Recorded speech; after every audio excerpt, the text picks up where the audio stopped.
The dust settled around Georgia Everhart's boots as she stumbled into the stable doorframe, her vision blurring at the edges, while the pitchfork slipped from her trembling fingers and clattered against the wooden floor. She had been 3 days without a proper meal, surviving on nothing but stale bread crusts and dirty creek water, and her body was finally surrendering to the hunger that gnawed at her insides like a living thing. The year was 1877, and Gold Hill, Nevada was not a forgiving place for a 22-year-old woman alone with nothing but her determination and the clothes on her back. "Whoa there!"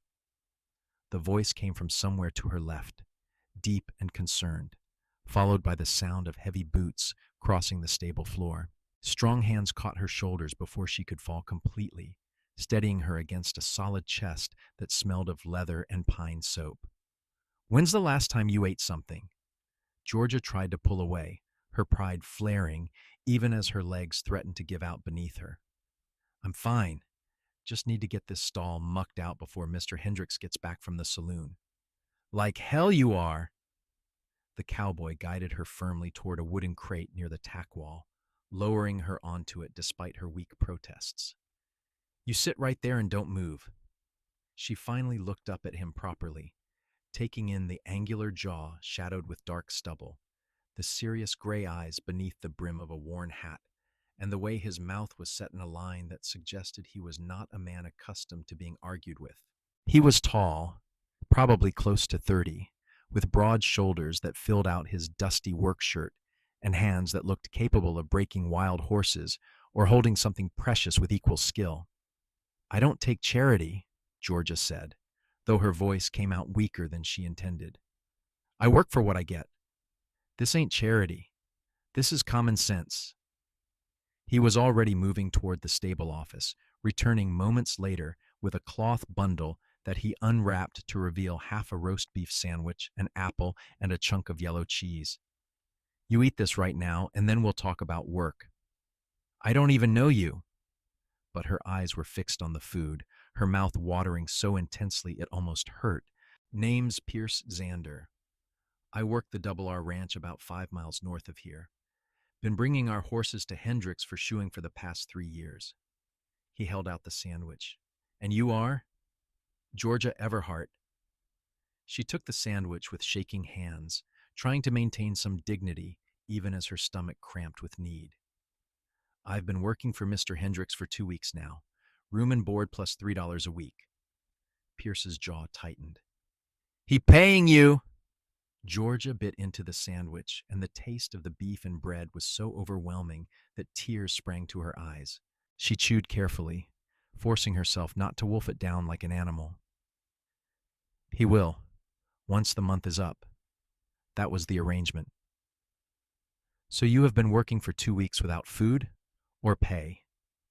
Pierce's voice had gone flat and hard. "Where are you sleeping?" She gestured vaguely toward the loft above the stables. "Up there, it's fine. Better than the street." Pierce removed his hat and ran a hand through his dark hair, clearly struggling with his temper. "Hendricks is a drunk and a cheat. Everyone in Gold Hill knows it. Why would you agree to work for him?" "Because he was the only one who would hire me." Georgia finished the sandwich and started on the apple, feeling strength beginning to seep back into her limbs. "I came here from Sacramento after my father died. He had debts I didn't know about. They took everything, including the house. I had enough money for the stage fare and nothing else. When I got here, I asked at every business, every ranch within walking distance. Mr. Hendricks was the only one who said yes." The cowboy studied her for a long moment, his gray eyes assessing. "You got family anywhere else?" "No. It was just me and my father after my mother died when I was 12. No siblings, no cousins, nobody." She met his gaze directly, refusing to look away. "I'm not looking for pity. I'll work hard and I'll make my own way. I just need time to get on my feet." Pierce sat down on another crate across from her, leaning forward with his elbows on his knees. "How old are you?" 22. "And before you say anything about a woman not being suited for stable work, I've been around horses my whole life. My father ran a freight business in Sacramento. I can muck stalls, groom horses, handle basic tack repairs, And I'm learning about shoeing. I wasn't going to say that. His expression had softened slightly. I was going to say that you're going to kill yourself trying to do manual labor on an empty stomach. Hendricks ain't going to pay you, Georgia. He's done this before. He'll work you until you drop, then tell you he's docking your pay for the room and board, and you'll end up owing him money instead of the other way around. The cheese sat heavy in her stomach, but the food was already making her feel more alert, more capable of thinking clearly. Then what am I supposed to do? I've got nowhere else to go. You come work at the Double R. Pierce said it matter-of-factly, as if the solution were obvious. We've been needing someone to help with the stables. My boss, Russell Crane, has been talking about hiring on extra help for months. We've got 2 other hands besides me, and we're all tired of sleeping in horse smell. You'd get your own room in the bunkhouse, 3 meals a day, and $5 a week. Georgia wanted to believe him, but life had taught her to be cautious. Why would you offer that to a stranger? Because I've been where you are. Not exactly, but close enough. He settled his hat back on his head. 10 years ago, I was 16 and sleeping in a ditch outside of Carson City. A rancher named Thomas Crane took a chance on me, gave me work and a place to stay. I learned everything I know about ranching from him. When he died 5 years ago, his son Russell took over and he kept me on. The Double R is a good place, Georgia. Honest work for honest pay. She looked down at her hands, at the calluses forming on her palms, and the dirt embedded under her broken nails. The past 2 weeks had been the hardest of her life, harder even than the days after her father's death when she had realized just how alone she truly was. The thought of continuing to work for Hendricks, of going another week or 2 without proper food while she waited for pay that might never come, made her want to weep. I don't want special treatment because I'm a woman, she said finally. I'll do the work same as anyone else. Wouldn't expect anything different. Pierce stood up and held out his hand. Come on, let's get you out of here before Hendricks comes back. You can ride double with me to the ranch. We'll get you settled in and figure out the details in the morning. Georgia took his hand and let him pull her to her feet. She was still unsteady, but the food had helped considerably. I have a bag up in the loft, just some clothes and a few things of my mother's. I'll get it. You wait here. She watched him climb the ladder to the loft with easy grace, emerging moments later with her worn canvas bag slung over his shoulder. He seemed to assess her condition with a practiced eye, then nodded toward the stable entrance. My horse is tied out front. Can you walk that far? Yes. She was determined not to show any more weakness, even though her legs still felt like they were made of water. Pierce's horse was a sturdy bay gelding with intelligent eyes and a calm disposition. The cowboy secured her bag to the saddle, then swung up with the fluid motion of someone who had spent most of his life on horseback. He offered his hand down to her. Put your foot on mine, and I'll pull you up. Georgia managed it with only a little awkwardness, settling onto the horse's back behind the saddle. Pierce reached back and pulled her arms around his waist. Hold on tight. It's about an hour's ride, and I don't want you falling off. She pressed against his back, feeling the solid warmth of him through his shirt. It had been so long since she had felt safe, even for a moment, that the simple act of holding on to someone who seemed genuinely concerned for her welfare made her throat tighten with emotion. They rode out of Gold Hill as the sun began its descent toward the western mountains, painting the Nevada sky in shades of orange and gold. The landscape was harsh and beautiful, all sagebrush and rocky soil, with the distant peaks standing like sentinels against the horizon. Georgia rested her cheek against Pierce's shoulder, exhaustion finally catching up with her now that her immediate survival was no longer in question. You can sleep if you need to, Pierce said, his voice rumbling through his back. I've got you. She did not mean to fall asleep, but her body made the decision for her, and she drifted into darkness with the steady rhythm of the horse's gait and the feeling of strong arms adjusting to keep her secure. When she woke, it was full dark, and they were riding through a wooden gate with a sign overhead that read Double R Ranch in carved letters. Lantern light spilled from the windows of a large ranch house, and she could make out the shapes of several outbuildings and corrals. "We're here," Pierce said quietly. "How are you feeling? Better?" It was true, the sleep, short as it had been, had helped. "Thank you for not letting me fall off." She felt rather than saw his smile. "You're stronger than you think. You barely swayed once." He brought the horse to a stop near one of the outbuildings and dismounted, then helped her down. Her legs were stiff from the ride, and she stumbled slightly. Pierce steadied her with a hand on her elbow. "This is the bunkhouse. There are 4 rooms. 2 of the hands, Jack and Danny, share one. I've got another. The 4th one has been empty since last summer when old Pete retired and moved to Virginia City to live with his daughter. You can have that one." He led her inside, lighting a lamp that revealed a clean, sparse space with wooden floors and whitewashed walls. The room he showed her to was small but serviceable, containing a narrow bed with a real mattress, a chest of drawers, a washstand with a pitcher and basin, and hooks on the wall for hanging clothes. "I know it's not much," Pierce said, setting her bag on the bed, "but it's warm and dry and the door has a lock." Georgia turned to look at him, this stranger who had appeared out of nowhere and changed the course of her life in a single afternoon. "Why are you doing this?" Pierce met her eyes, and there was something in his expression that made her breath catch. "Because when I look at you, I see someone who's been knocked down by life but refuses to stay down. That's worth helping. That's worth a lot." Before she could respond, there was a knock on the open door frame. A stocky man with red hair and a friendly face stood there, looking curious. "Pierce? This the new help?" "This is Georgia Everhart." "Georgia, this is Danny Sullivan. Jack Boone is probably already asleep. You'll meet him in the morning." Pierce made the introduction smoothly. "Georgia's going to be helping with the stables and general ranch work." Boss approved it. Danny raised his eyebrows but nodded. "Welcome to the Double R. If you need anything, just holler. We're all friendly here, long as you pull your weight." "I will," Georgia assured him.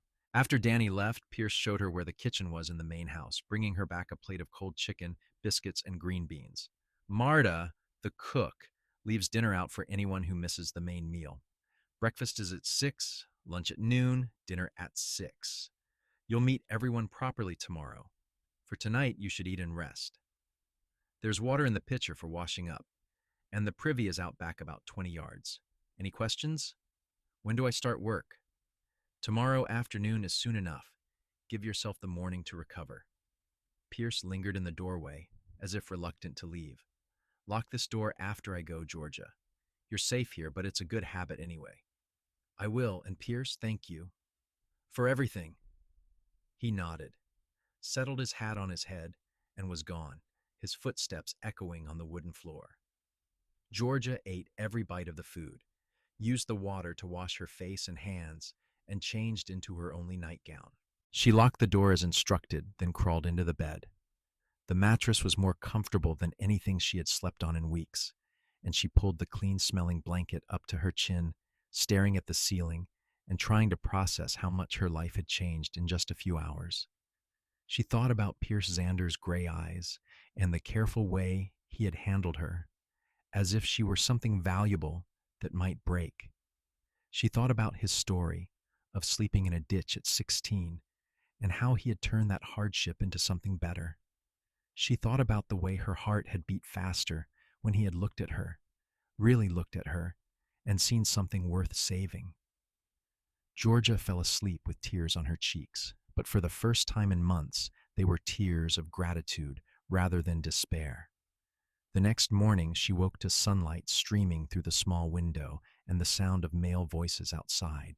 For a moment, she was disoriented, then memory rushed back, and she sat up, looking around the room. Her room, at least for now. She dressed quickly in her work clothes, a simple brown skirt and white blouse that had seen better days, and braided her long, dark hair down her back. When she emerged from her room, the bunkhouse was empty, so she made her way outside. The Double R looked different in daylight. The ranch house was a solid two-story structure with a wide porch surrounded by corrals, a large barn, the bunkhouse, and various other outbuildings. Mountains rose in the distance, and the air smelled of sage and livestock. "You must be Georgia." A woman's voice made her turn.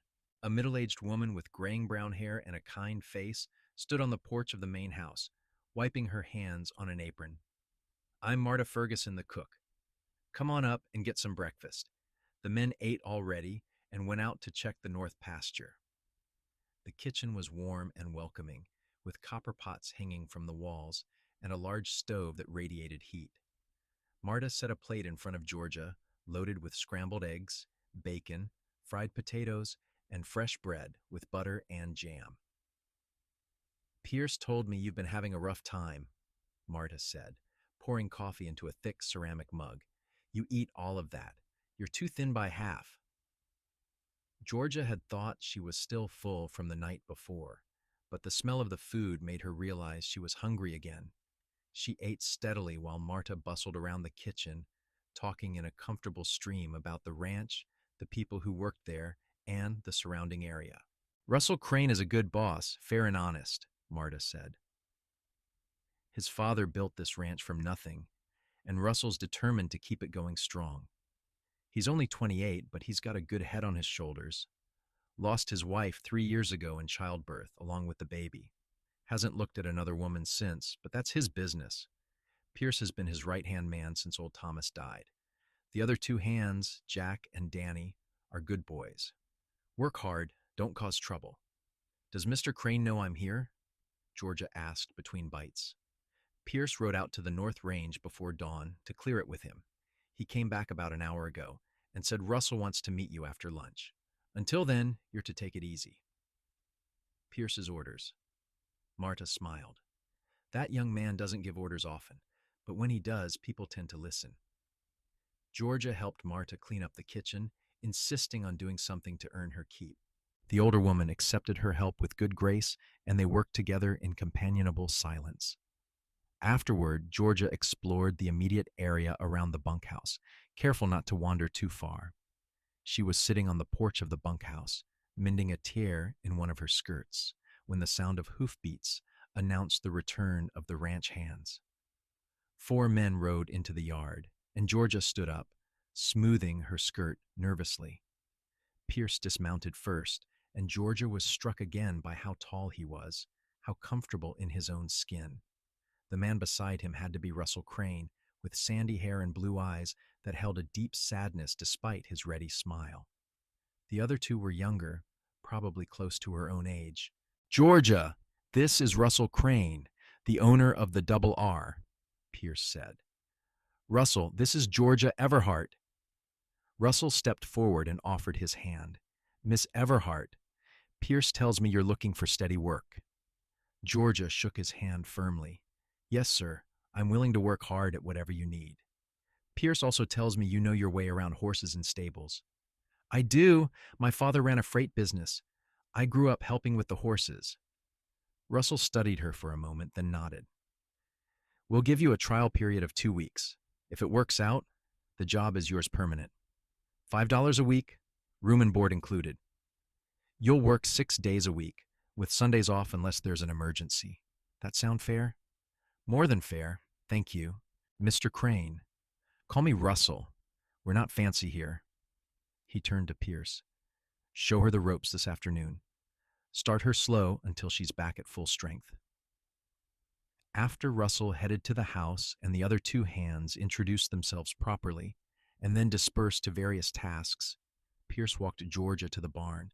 "The first rule," he said, opening the large double doors, "is don't overdo it. You're still recovering, and I don't want to find you passed out in a stall. I'm fine now. The food helped. Good. But I'm still going to make sure you eat regular before any heavy work." "That's not negotiable." There was something in his tone that sent warmth through her chest. "You're very protective for someone who just met me yesterday." Pierce picked up a pitchfork and handed her a rake. "Maybe I've got my reasons." They worked together, mucking out stalls, and Pierce showed her where everything was kept, how Russell liked things organized, and the quirks of each of the horses in the barn. There were 8 in total, ranging from Russell's black stallion Thunder to an ancient mare named Buttercup, who was mostly retired but still got to live out her days in comfort. Russell doesn't believe in getting rid of an animal just because it can't work anymore, Pierce explained, stroking Buttercup's gray nose. She carried his father through 2 decades of hard ranching. She's earned her rest. Georgia liked that philosophy. She had seen too many horses worked to death and then discarded without a second thought. They took a break around mid-afternoon, and Pierce insisted she sit in the shade and drink water while he brought her more food from the kitchen. This time it was thick slices of bread with roast beef and cheese and an apple. "I'm going to get fat if you keep feeding me like this," Georgia protested, though she accepted the food gratefully. "You've got a long way to go before that's a concern." Pierce sat beside her on the bench outside the barn. "Tell me about Sacramento. What was it like growing up there?" Georgia bit into the sandwich, considering. "Busy, loud. My father's freight yard was always full of activity. He was a good man, hardworking and honest. He taught me that if you make a promise, you keep it no matter what. That's why I stayed after he died and tried to settle his debts. I knew it was what he would have wanted. But they took everything anyway. The debts were more than I knew. Apparently, he had borrowed heavily to expand the business, and then a shipment got lost in the mountains during a bad winter. 20 horses and 3 wagons, all gone. The insurance didn't cover it, and he couldn't recover. He had a heart attack about 6 months later." She stared at the apple in her hands. "I found him in the office. He was only 49. Pierce was quiet for a moment. "I'm sorry." "Me too." She looked at him. "What about you? You said you were sleeping in a ditch when you were 16. What happened?" His jaw tightened. "My mother died when I was 14. My father decided that raising a kid was too much trouble, so he spent the life insurance money on whiskey and cards. When that ran out, he sold our house and everything in it, gave me $10 and told me I was on my own. I made that $10 last 3 months, picking up odd jobs where I could, sleeping wherever I could find shelter. By the time Thomas Crane found me, I was half-starved and angry at the world." "What changed?" "Thomas didn't just give me work. He gave me a purpose. He taught me that being angry was a waste of energy, that what mattered was what you did with the hand you were dealt. He taught me about horses and cattle, about reading weather and land, about treating people with respect and expecting the same in return. When he died, it was like losing my father all over again, except this time it was the father I should have had all along." Georgia reached out without thinking and placed her hand over his on the bench between them. "He'd be proud of you. The way you helped me yesterday, the way you're helping me now, that's because of what he taught you. You're passing it forward." Pierce turned his hand over and laced his fingers through hers. "You remind me of him, actually. That same stubborn determination not to quit no matter how hard things get." They sat like that for a long moment, hands intertwined, something fragile and new building in the space between them. Then Pierce cleared his throat and released her hand, standing up. "We should get back to work. Still got 3 more stalls to clean before dinner." Georgia followed him back into the barn, but something had shifted. She was aware of him now in a way she had not been before, conscious of every movement, every glance. When he showed her how to properly clean a horse's hoof, standing close behind her to guide her hands, she could feel the heat of his body and smell the scent of leather and soap that seemed to cling to him. That night at dinner, she met the whole household properly. Russell sat at the head of the table in the main house, with Marta serving platters of roasted chicken, mashed potatoes, vegetables, and fresh bread. Pierce sat on one side of Georgia, Danny on the other, with Jack across the table. The conversation was easy and filled with the small talk of people who worked together and knew each other well. Jack told a story about a calf getting stuck in a fence that morning, and Danny countered with an even funnier story about the time Russell's stallion had gotten loose and led them on a 3-hour chase through the hills. Russell laughed along with everyone else, but Georgia could see the sadness in his eyes that Marta had mentioned. He was a man going through the motions of living without really engaging with life. After dinner, Georgia helped Marta clean up despite the older woman's protests. "You worked all afternoon. You should be resting," Marta insisted. "I'm fine. Besides, you fed me. It's the least I can do." Pierce appeared in the doorway as they were finishing. "Georgia, you have a minute?" They walked outside together into the cool evening air. The stars were beginning to appear overhead, more stars than Georgia had ever seen in Sacramento, where the city lights washed them out. "I wanted to make sure you were doing all right," Pierce said. "Today wasn't too much? It was perfect. I feel useful for the first time in weeks." She looked up at him. "Thank you for bringing me here, for giving me a chance.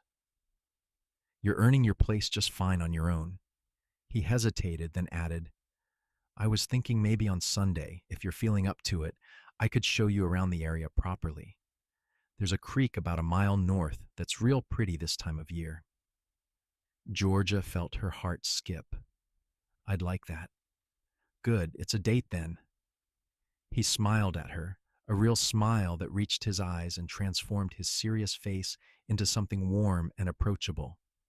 "Sleep well, Georgia." She watched him walk back to the bunkhouse, then stood for a moment longer under the emerging stars, feeling something like hope blooming in her chest. The next 2 weeks passed in a blur of work and slowly increasing strength. Georgia learned the rhythms of the ranch, the early mornings and long days, the satisfaction of physical labor, and seeing results. Her hands stopped shaking when she worked, and her body grew stronger from regular meals and healthy exertion. Pierce was always nearby, watching to make sure she did not overdo it, bringing her food before heavy tasks, teaching her the finer points of ranch work. They fell into an easy partnership, working together on various projects and talking during breaks about everything and nothing. Georgia learned that Pierce was 28, that his favorite color was the blue of the sky right before sunset, that he played harmonica, but only when he thought no one was listening, and that he wanted someday to have his own small ranch where he could raise horses.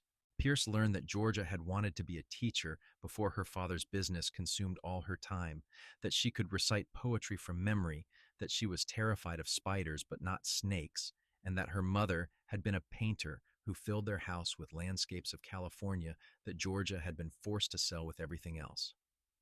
Sunday came, and they rode out to the creek Pierce had mentioned. It was indeed beautiful, with clear water running over smooth stones and cottonwood trees providing shade. They sat on the bank and ate the lunch Marta had packed for them, talking and laughing like old friends. "Can I ask you something?" Georgia said, trailing her fingers in the cool water. "Anything. Why did you never marry? You're almost 30. Most men are settled by now." Pierce was quiet for a moment, staring at the water. "I guess I never found anyone I wanted to spend my life with. I've known some women over the years, even courted a few, but it never felt right. My father made my mother miserable until the day she died, always complaining, always dissatisfied, always looking for something better that didn't exist. I promised myself I'd only marry if I found someone who made me want to be better than I am, someone who felt like home." Georgia's throat was tight. "That's a good reason to wait." He turned to look at her, and the intensity in his gray eyes made her breath catch. "What about you? A pretty woman like you. I'd have thought you'd have suitors lining up." "My father needed me at the freight yard. There was never time for courting. And after he died, I was just trying to survive." She met his gaze. "I always thought love would find me when the time was right. I just didn't know the time was right when I was at my absolute lowest point." Pierce reached out and tucked a strand of hair behind her ear, his fingers lingering against her cheek. "Maybe that's when we're most open to it, when we've got nothing left to lose." He leaned in slowly, giving her time to pull away, but Georgia did not pull away. She closed the distance between them and kissed him, a soft brush of lips that sent sparks through her entire body.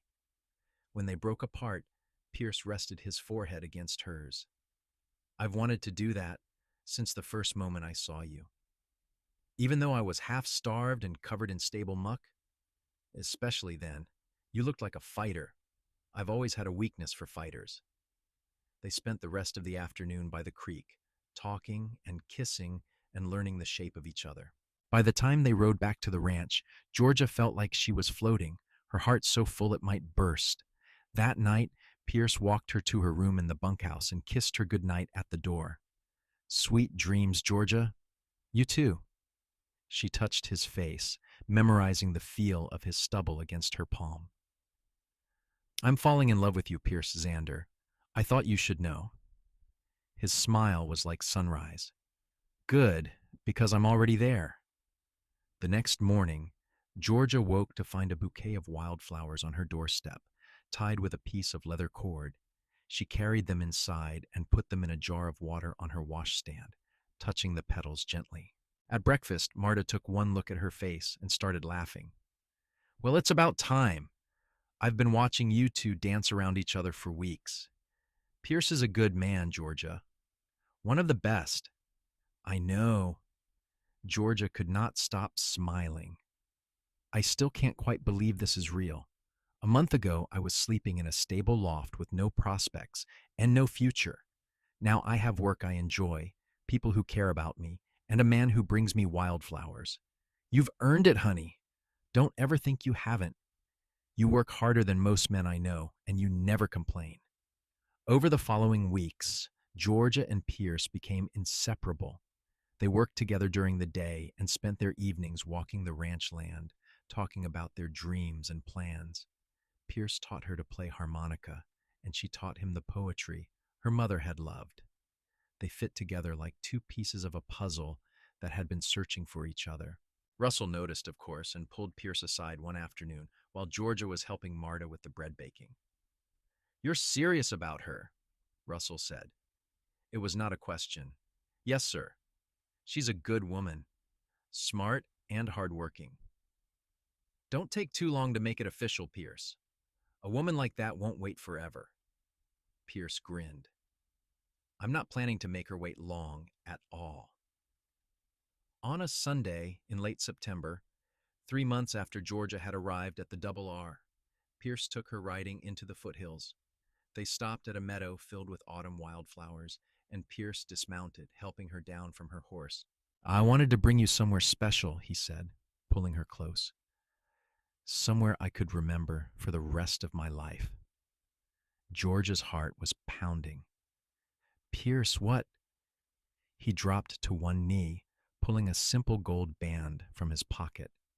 Georgia Everhart, you walked into my life when I didn't even know I was looking for someone.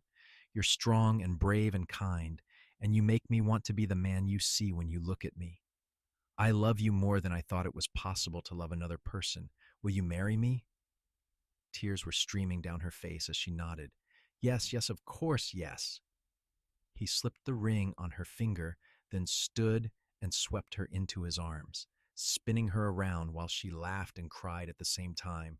When he finally set her down, he kissed her with a passion that left them both breathless. I want to build you a house, Pierce said. Nothing fancy, but something that's ours. Russell's agreed to sell me 5 acres on the eastern edge of the property. We can start building in the spring, and by summer we'll have our own place. I don't need a house. I just need you. You'll have both, I promise. They rode back to the ranch hand in hand, and that evening they announced their engagement to Russell, Marta, Jack, and Danny. There was much celebrating, with Marta producing a bottle of wine she had been saving for a special occasion, and everyone toasting the happy couple. About damn time, Jack said, raising his glass. We've all been waiting for Pierce to get his courage up. I had courage. I just wanted to make sure I did it right, Pierce protested, his arm around Georgia's waist. Russell stood and raised his glass. To Pierce and Georgia, may you have all the happiness you both deserve.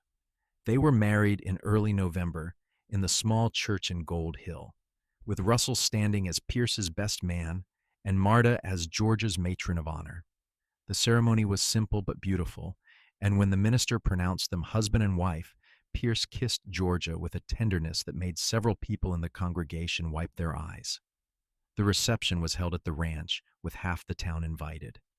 Marta had outdone herself with food, and there was music and dancing until late in the evening. Georgia wore a cream-colored dress that Marta had helped her make, and Pierce wore his best suit with a new hat. As they danced under the stars, Georgia rested her head against Pierce's chest and listened to the steady beat of his heart. "Happy?" he murmured into her hair. "So happy I'm afraid I'll wake up and find it's all a dream.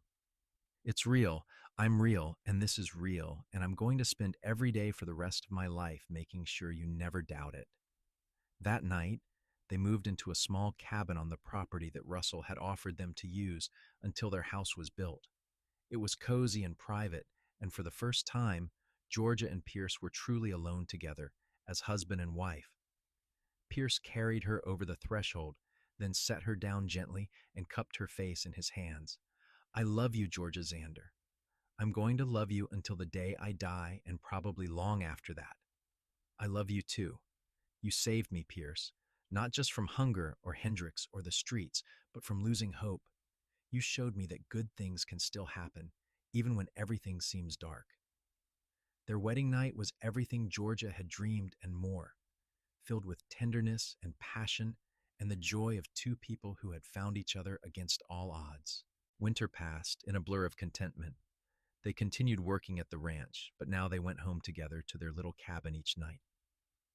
Pierce started clearing the land for their house, working on it during his days off with help from Russell and the other hands. By spring, the frame was up, and by early summer, they moved into their new home. It was small, just 3 rooms and a porch, but it was sturdy and well built, with windows that let in light and a stone fireplace that Pierce had constructed himself. "It's perfect," Georgia said, standing in the middle of their main room and turning in a slow circle. "Absolutely perfect." Pierce pulled her close. "We'll add on as we need to. Maybe another bedroom or two when children come along." Georgia smiled up at him. "About that, I was going to wait until we were settled, but I can't keep the secret any longer.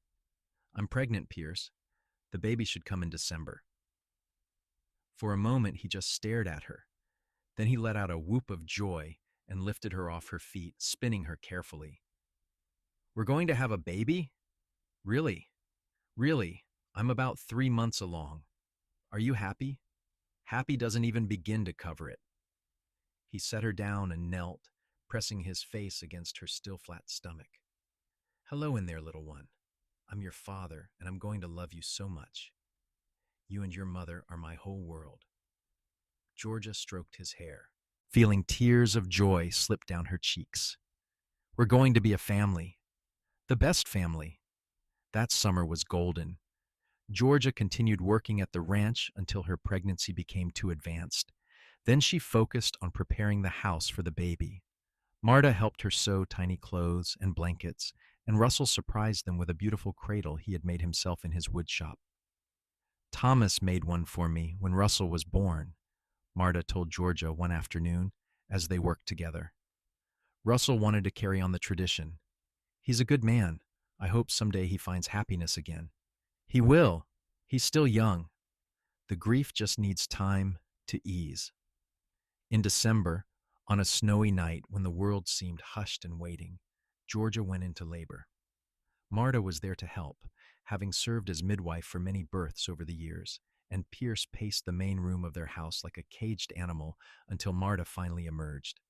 "You have a son," she said, beaming. "A healthy, beautiful boy. And Georgia did wonderfully. She's tired but fine." Pierce practically ran into the bedroom. Georgia was propped up against pillows, holding a tiny bundle wrapped in one of the blankets she had made. She looked exhausted but radiant. "Meet your son," she said softly. Pierce sat carefully on the edge of the bed and looked down at the tiny red face peeking out from the blanket. The baby's eyes were closed, and he had a shock of dark hair. Pierce felt his throat close with emotion. "He's perfect. What should we name him?" They had discussed names for weeks, unable to agree. But now, looking at her husband's face filled with love and wonder, Georgia knew. Thomas, after the man who saved you and made you the person you are. Thomas Pierce Xander. Pierce looked at her with tears in his eyes. Are you sure? I've never been more sure of anything. He kissed her gently, then kissed his son's tiny forehead. Welcome to the world, Thomas. You have no idea how much you're already loved. The years that followed were filled with the joys and challenges of family life. Thomas grew into a sturdy, curious toddler who followed his father everywhere. When he was 2, Georgia gave birth to a daughter they named Margaret after Pierce's mother, a way of honoring the woman who had loved him even if she had been taken too soon. Pierce expanded their house, adding 2 more bedrooms and a larger kitchen. They bought a few head of cattle and some chickens, building their small homestead into something substantial. Pierce still worked for Russell, now as foreman, with a salary that allowed them to save money and plan for the future. Jack eventually married a girl from Gold Hill and built his own small place near the town. Danny moved on to a ranch in California, seeking adventure. Russell remained alone, dedicated to his ranch, but he was a frequent visitor to Pierce and George's home, clearly finding solace in the laughter and chaos of their growing family. When Thomas was 5 and Margaret was 3, Georgia gave birth to twins, a boy and a girl they named Samuel and Grace. Their house was now full to bursting with children, noise, love, and life. Pierce would sometimes stop in the middle of a task and just watch his family, a look of wonder on his face. Georgia would catch him at it and smile, knowing exactly what he was thinking because she felt it too. They had built something beautiful from nothing, had created a life filled with love and purpose. On their 10th wedding anniversary, Pierce took Georgia back to the meadow where he had proposed. The children were with Marta for the afternoon, giving them precious time alone. Do you remember when I first saw you? Pierce asked, pulling her down to sit beside him in the grass. Your hands were shaking so badly you could barely hold that pitchfork. I remember you taking it from me and telling me I had to eat before I worked. Georgia laughed. I thought you were being bossy. I was being bossy, but I was also terrified you were going to collapse right there in front of me. He turned to face her, taking both her hands in his.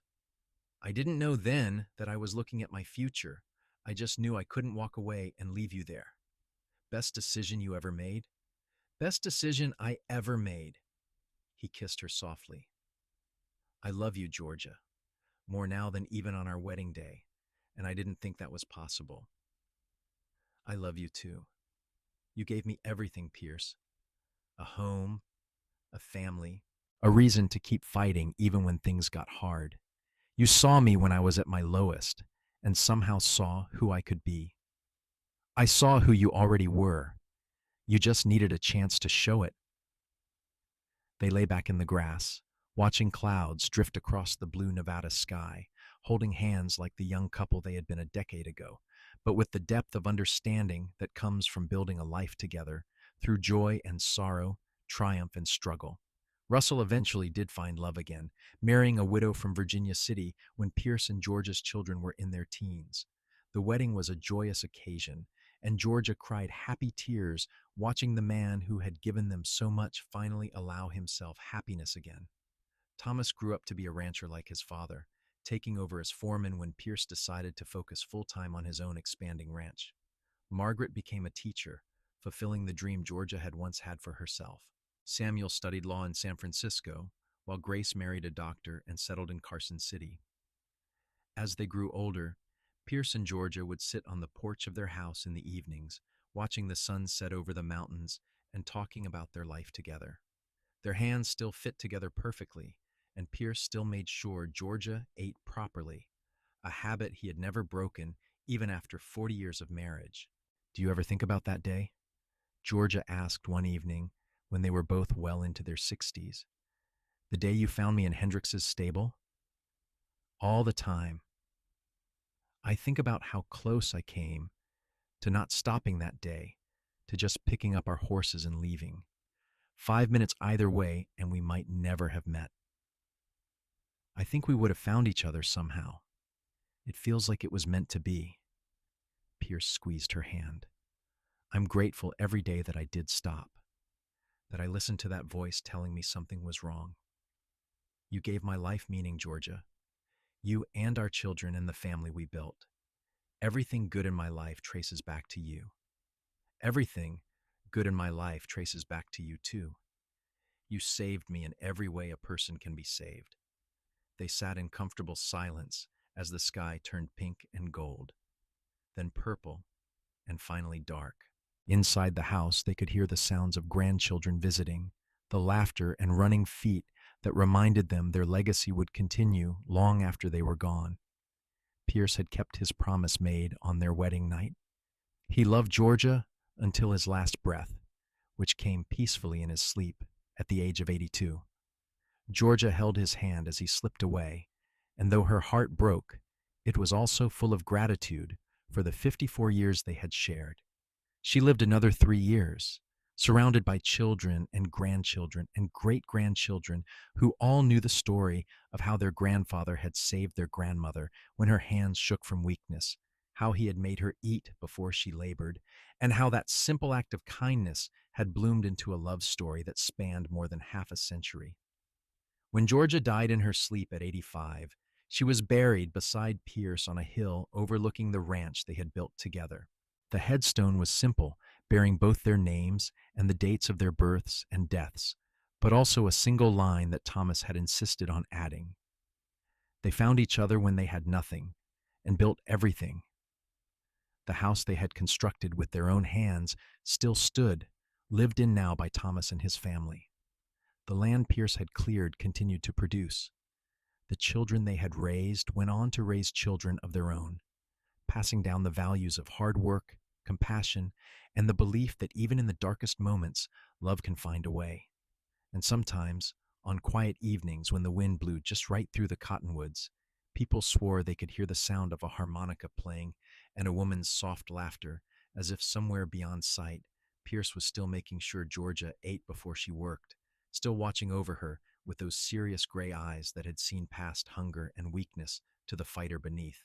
Their love story became legend in Gold Hill, told and retold until it took on the quality of myth. But for those who had known them, who had seen Pierce's hand constantly at Georgia's back, guiding and supporting, who had watched Georgia's face light up every single time Pierce walked into a room, even after decades of marriage, it was simply the truth.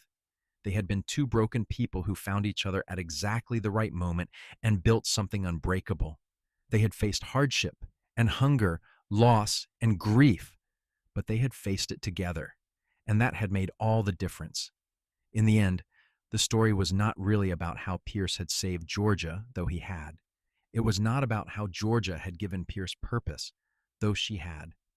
It was about two people who chose each other every single day, who worked together to build not just a house or a ranch or a family, but a life filled with meaning and love.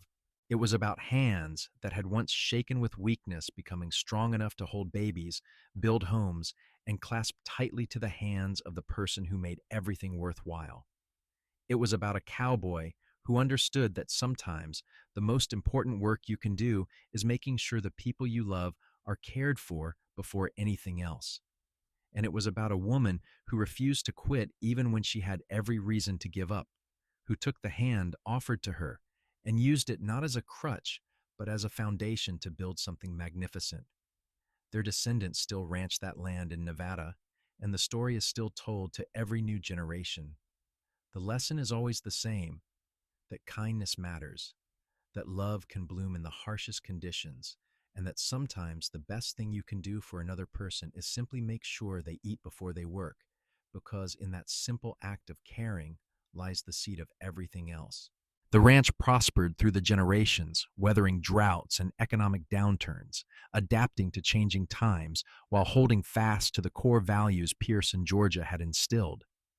The house was expanded and modernized, but Thomas made sure to preserve the original 3 rooms his parents had built, keeping them as they had been as a sort of shrine to where it all began. Margaret wrote a book about her parents' story when she was in her 60s, a slender volume that was published locally and became a treasured possession in many homes throughout Nevada.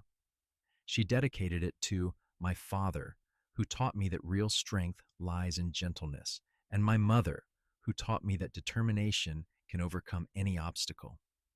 Samuel, the lawyer, used his skills to help other struggling families keep their land and homes, never forgetting that his mother had once been on the brink of losing everything. He established a fund to help widows and orphans, ensuring that no one would have to face the desperation his mother had known. Grace carried on her parents' tradition of opening their home to those in need, and her house in Carson City was known as a place where travelers could always find a meal and a bed, no questions asked. The generations that followed continued these traditions, each adding their own chapter to the family story while honoring the foundation Pierce and Georgia had laid. Every child born into the family grew up knowing about the day in 1877 when a cowboy saw a woman struggling and made the simple decision to help, not knowing that decision would echo through time. On the hill where Pierce and Georgia were buried, wildflowers bloomed every spring, the same kinds Pierce had picked for Georgia all those years ago. Visitors to the grave often left small tokens, stones or flowers or notes, though no one in the family knew who left them. It became a place of pilgrimage for those who believed in the power of love to transform lives. The Double R Ranch, now run by the Crane family's descendants in partnership with the Xanders, remained a testament to Russell's vision and the work of the people who had dedicated their lives to it.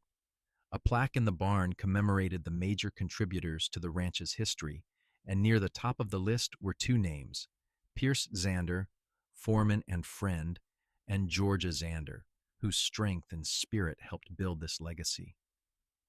Old Marta's recipes were still used in the ranch kitchen, passed down through generations of cooks, each adding their own touches but keeping the core the same. The bread Georgia had learned to make was still served at every meal, and the coffee was still strong enough to wake the dead. The creek where Pierce had proposed became a favorite spot for subsequent generations of Xanders to propose to their own loves, and many wedding photos were taken beneath the cottonwoods that had witnessed Pierce and Georgia's first kiss. The story evolved over time, as stories do, with some details emphasized and others forgotten. But the heart of it remained true. A woman alone and desperate, a man who chose compassion over convenience, and the love that grew from that single act of kindness. Historians later documented that 1877 was a particularly harsh year in Nevada, with a severe drought and economic depression following the decline of the Comstock silver boom. Many people were displaced, looking for work, struggling to survive. Georgia's story was far from unique, but her outcome was. For every woman who found a Pierce Xander, there were dozens more who did not, who fell through the cracks and disappeared from history. That made Pierce's choice to help not just significant for Georgia, but exemplary of what could happen when people chose to see the humanity in others and act on that recognition. If every person who saw someone struggling made the choice Pierce made that day, the world would be transformed. In her final years, Georgia often said that she did not remember much about being hungry or weak or afraid. What she remembered was the moment Pierce had caught her when she stumbled, the warm solidity of him, the certainty in his voice when he told her she needed to eat. She remembered feeling, for the first time in weeks, that someone saw her not as a burden or a problem, but as a person worth helping. Pierce, in his final years, said he remembered the determination in Georgia's eyes, even as her body failed her, the way she had kept trying to work, despite being barely able to stand. He remembered thinking that anyone with that much fight in them deserved a chance, deserved someone in their corner. What neither of them ever said, but what was evident to anyone who knew them, was that they had saved each other. Pierce gave Georgia food and shelter and work, yes, but Georgia gave Pierce purpose and love and family. They completed each other in the most fundamental way. Two halves of a whole that worked better together than either could alone. Their marriage had not been perfect. They argued about money and child rearing, and all the normal things couples argue about. There were hard times when cattle prices dropped or drought threatened their livelihood. There were heartbreaks when Georgia miscarried between Margaret and the twins, and when Pierce's beloved horse died, and when they received word that Danny had been killed in a ranch accident in California. But through it all, they held to each other. Pierce never stopped making sure Georgia was fed and cared for. Georgia never stopped believing in Pierce's dreams and supporting his ambitions. They were partners in the truest sense, facing life together as a team. The bedroom in their house, the room where their children had been born and where they had spent countless nights talking and dreaming and holding each other, was preserved exactly as it had been the day Georgia died. Thomas could not bring himself to change it, and subsequent generations agreed it should remain untouched, a testament to the love that had filled that space. The nightstand still held Georgia's hairbrush, the silver one Pierce had given her for their 25th anniversary. The top of the dresser still had Pierce's hat, the one he wore on their wedding day. The bed was made with one of the quilts Georgia had sewn, a pattern of stars and mountains that had taken her 3 years to complete. Sometimes visitors to the house swore they could smell pipe smoke, though Pierce had been dead for decades, and no one in the family smoked. Others claimed to hear soft voices in conversation, too quiet to make out words, but clearly content. The family never confirmed or denied these stories, preferring to let the mystery stand. What could not be denied was the lasting impact Pierce and Georgia had, not just on their family, but on the broader community. The values they lived by, the compassion they showed to others, the way they built rather than tore down, all of it rippled outward in ways large and small. A scholarship fund established in their names helped dozens of young people attend college who otherwise could not afford it. A community center in Gold Hill bore their names on the dedication plaque. Their descendants served in every level of government, in education, in medicine, in law, all carrying forward the lessons learned at Pierce and Georgia's table. But perhaps their greatest legacy was simply the example they set, the proof that love could flourish even in harsh conditions, that kindness could change lives, that two people determined to build something good together could succeed beyond their wildest dreams.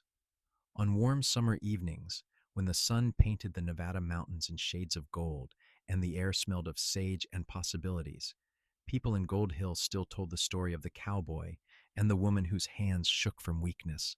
They told it to their children and their children's children, making sure the lesson was never forgotten. That sometimes the most extraordinary love stories begin with the simplest acts of human decency. That seeing someone struggle and choosing to help rather than walk away can change not just one life, but generations of lives to come. That love built on a foundation of respect, compassion, and partnership can weather any storm. And that somewhere, perhaps on a hill overlooking a ranch in Nevada, or in a meadow filled with wildflowers, or by a creek with cottonwoods rustling in the breeze, the echo of that love still resonates, reminding all who hear it that the best things in life come not from wealth or status or power, but from choosing each other, day after day, year after year, through everything life brings. Pierce and Georgia's story was not about a rescue, though it had begun with one. It was about two people who recognized in each other something worth fighting for and dedicated their lives to proving that recognition true. It was about hands that shook from weakness, becoming hands that built and nurtured and loved. It was about a cowboy who understood that sometimes the most heroic thing you can do is make sure someone eats before they work. And it was about the simple, profound truth that love, real love, the kind that lasts and grows and sustains, begins not with grand gestures or dramatic declarations, but with seeing another person's need and meeting it without expectation of reward. That was Pierce and Georgia's gift to the world, the story that lived on long after they were gone. And in Gold Hill, Nevada, where the mountains meet the sky and the wind carries whispers of the past, that story will be told forever, a reminder that even in the harshest wilderness, love can bloom and flourish and change everything.